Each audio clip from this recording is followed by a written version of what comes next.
Perles et Pimpin au pays des confettis. Tome 1. Mais quel est donc cet étrange pays où les pluies se transforment en confettis de toutes les couleurs, immobilisant tout, humains et animaux, sur leur passage? Mais comment peut-on être en 6 jours seulement? Le pays des confettis, l'un des pays du monde de l'arc-en-ciel, est en grand danger, car les pluies de confettis sont de plus en plus fréquentes et ses habitants ont peur, avec raison, d'être figés pour l'éternité. Fiorinel, la fée, et le magicien du vent n'ont pas le droit d'arrêter ce phénomène, car ce n'est pas leur mission. Ils peuvent juste participer à la naissance de Perles et de Pimpin, nos 2 héros, et tenter de déchiffrer le sens d'une très ancienne prophétie, en partie effacée des grimoires par les outrages du temps. En voici la teneur.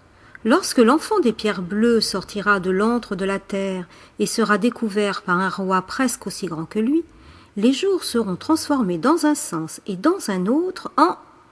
On ne le sait pas. Et l'heure de la fin du monde de l'arc-en-ciel aura sonné, sauf si on n'en sait pas davantage.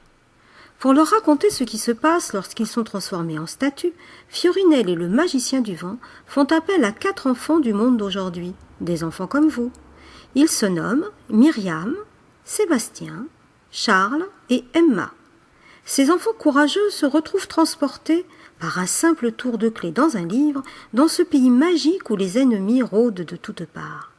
Partagés entre le monde d'aujourd'hui et le monde de l'arc-en-ciel, ils chercheront sans cesse des solutions pour aider Perles et Pimpin à sauver leur pays. Réussiront-ils avant qu'il ne soit trop tard?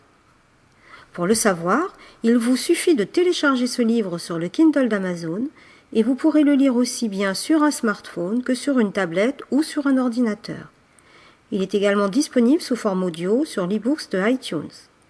Rendez-vous aussi sur la page Facebook ou sur notre site internet pour visualiser les illustrations ou répondre aux questions posées dans le livre.